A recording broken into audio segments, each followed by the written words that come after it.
What is up? My name's Melissa McCack, and I'm here with my brother, Justin Maycack. Hey, everybody. This is Room 51, where we talk all things board gaming. And today we are coming at you again with another holiday gift guide, another top five list for, I guess, the series that we're doing. Although I think it's going to be a two-video series. Yeah, I have a feeling this is like to be it, right? This is probably it. Although, if you're not done shopping by the end of this week, oh, But all right. So this top five list is pretty much just what to get somebody, even if you know nothing about board games. right. Like you're not really in the hobby, but you know that this special someone in your life is into board games. What Yeah. do you get them? Because I've had it in the past where people they knew I was into board games, and then I got some really weird gifts. Yeah. Yeah, like board games, and I'm like, oh, okay, yeah, like I get it, because like I'm into board games, but I don't really play sequence or something, you know what I mean? Yeah. Um, but so yeah, that's really what this top five list is. And my ranking, I Oh, did it in a way where so it's 5 to 1 for me, but I did it in a way where it's like kind of least expensive slash you have to know the maybe the least amount to bigger, a little more expensive. My number one is pretty expensive. Um, and you might need to know a little bit more about like what this person has already. yeah. I did not rank mine. I couldn't. There's no order to it. I'm just saying explain each pitch as it goes. There's no real order to it for All right. me. I like assigning numbers to things. All right, let's get into our number five or Justin's whatever. All right. So I guess my number five. Uh, I'm actually gonna go from the bottom of my list up for some reason, but I put the tagline as "Thinky games." So they're games that definitely they're on the Euro-y side. And if you don't know anything about board games, all that really means is there's minimal luck involved, and it's just a more strategic game on how you're going to win against your opponent. And I've decided to put down two games that came to mind. Istanbul, Istanbul, and Underwater Cities. To my knowledge, both themes are in print, fairly available, and I believe both are under $50. Uh, this list, by the way, is made in mind of any game I mention. You're able to find out if they own it or not. If this is a person that is just starting to get into the hobby and really wants new board games and they're just starting to get into the hobby, both games are fantastic to get them. They're really good, like step up games. They're great past that gateway mark. It's nice, thinky, and a lot of fun. You know, it's not too tense what you're doing and everything. The rules aren't that bad. It's a lot of fun. It's easy to get into. So if there's somebody that's looking for a thinky game, they're kind of like that, or they're brand new to the hobby even, but they really want more board games. Both Istanbul and Underwater Cities, I think, are great picks for that.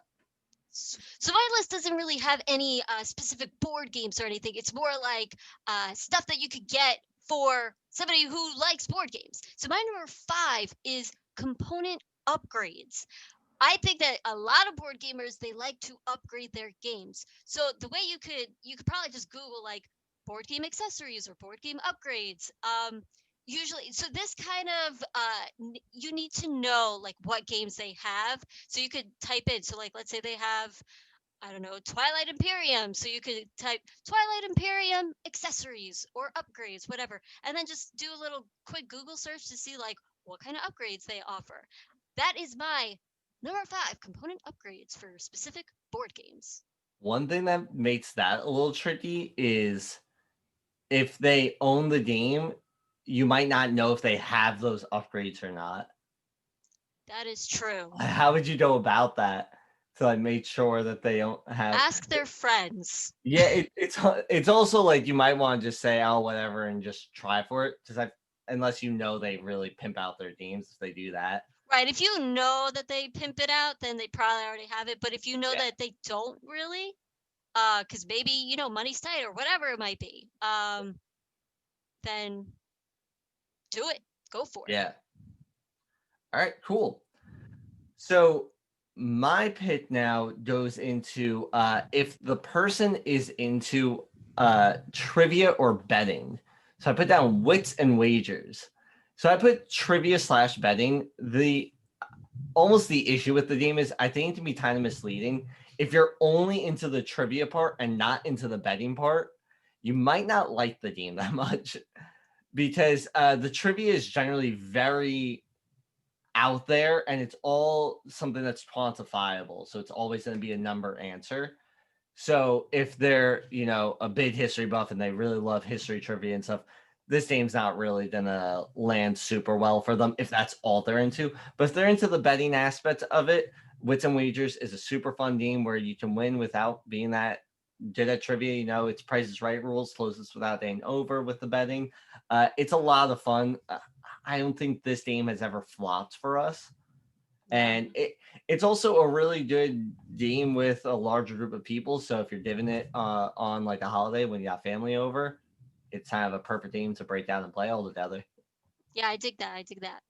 My number 4 is, so actually I realized what I actually did was my lower numbers are, you do have to know a little bit more about what the person already has. Okay. My higher numbers you don't. So my number 4, again, you kind of have to know what games the person already owns. Because my number 4 is expansions for games, right? And you could do that, a quick search on a website called boardgamegeek.com. And you could type in whatever game they have, and it's going to let you know what expansions come for that game that you could get for them. Again, you'll have to know what games they have, and then also make sure they don't have this expansion already. So again, that's why it's like my lower number. But if you already know a little bit about that, I would say get expansions for games.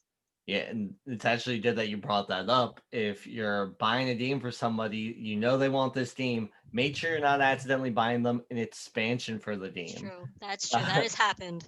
I've almost gotten duped a couple of years into the hobby. I was buying stuff. So yeah. And also, by the way, with Board Game Geek for the accessories, those are also on Board Game Geek. A lot of times they have Geek Up bits. Yeah. The board game accessories you can find on Board Game Geek sometimes. But again, like just a Google search Yeah, will help you out. absolutely. Or even a Google search for like Twilight Imperium expansions. Yeah, Yeah. exactly. By the way, a new one just came out. Yeah, Prophecy of Kings. yeah. Very excited to get that one onto the table. All right, cool though. So my next one is for puzzle lovers. So if this person loves like puzzles and things like that, they're going to love the Unlock and Exit games. So they're kind of like escape room esque kind of thing, but I feel like if you're a puzzle lover, you're probably gonna love escape rooms also. And they pretty much function that way inside of a board game. Unlock at least comes with the 3 packs. I don't know if Exit games do or not. Unlock, it depends. It doesn't always come in the 3-pack. Right, it doesn't always, but you can buy the 3 packs. Yeah. I don't I know. think you could do the same for Exit. I'm You not can. sure. Like you could probably get like a bundle. Right. Thing. I don't know. Yeah. Just the one caveat is they're one-time plays, because it is a puzzle, and then once you figure out the puzzle, that's it. I mean, with Unlock though, like you've said with the Unlock games, 10 years down the road, you can play it again and you won't remember what happened. Super disappointed though by the Unlock that like starts off with a split on the island. Yeah, I was really hoping that would be cool. Honestly, it kind of sucked because they just started out with a split off. Oh wait, I won't spoil. Never mind. Yeah. I realized I was about to spoil, and then I'm like, no, never mind. But I was very disappointed by that one. All right. But for the most part, most of them are very, very good. They really are. Other than that one, I've loved each one. Even some of the ones that are considered like not that good, they were still good. And even that one was good. It was more just disappointing because I thought it was about to be really cool. Yes. So yeah. Yeah, that one's cool. And like you said in the in your other pick, this is also a great one if you are bringing it to like a holiday party or something and you gift it to someone. That's a great thing to get everybody involved playing. Absolutely. Yeah. I think people would, because there's even like the timer aspect to it. Like it's a really fun intensity. It doesn't get so, there's no blaming each other in this co-op game. A lot of co-op games lend themselves to that. This one does not. So Yes. I think it's a really fun, intense puzzle game that everybody's having a good time with. All right, cool. My number 3, you do not need to know what board games this person has.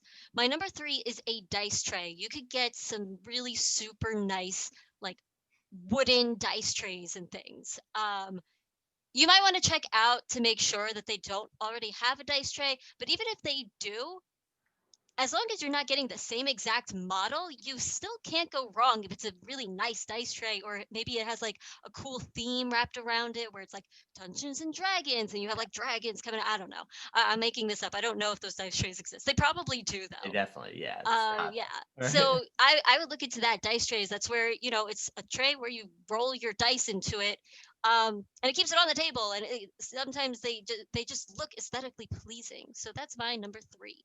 Yeah, it feels really nice to roll into a dice tray. There's It something about does. it. It just Yeah. makes it A different. nice dice tray A though. nice dice One of tray. those like matted ones at the bottom where it doesn't make this click click click sound. Yeah, exactly. It feels like even though you see the dice rolling, it just feels like they're all setting into place kind of Yes, thing. yeah. Uh, and truthfully, I got it one for Sabrina, and she does not play many dice rolling games.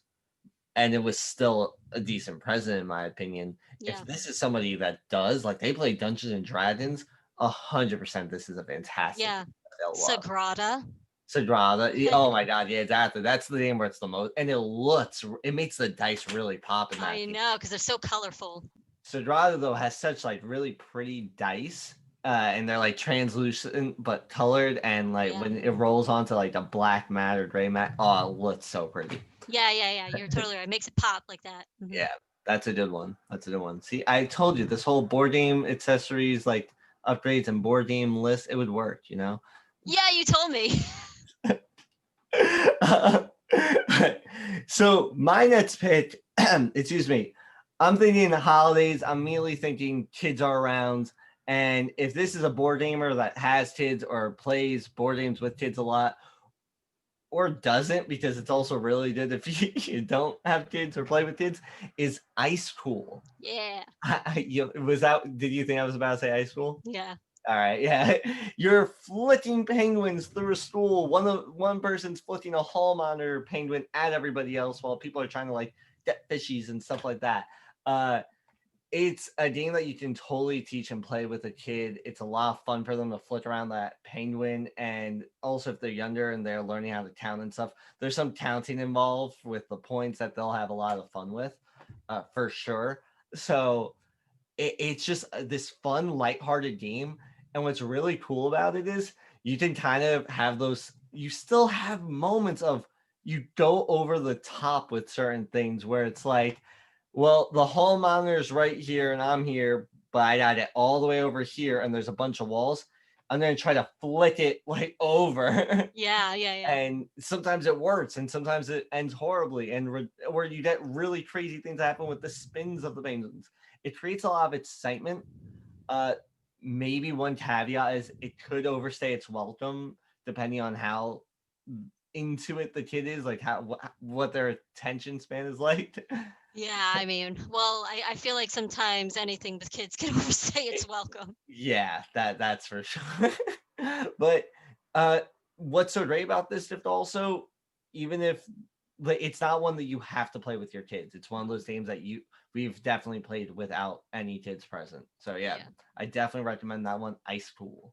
And it's what you could actually get better and better at. Like you could start doing tricks on purpose, Yeah, exactly. Exactly. Yeah, I love that kind of stuff where when it's a dexterity game that you really feel like, oh, let me try to hit this trick or figure Yeah. out the spin of the penguins, things like that. Yeah. Yeah.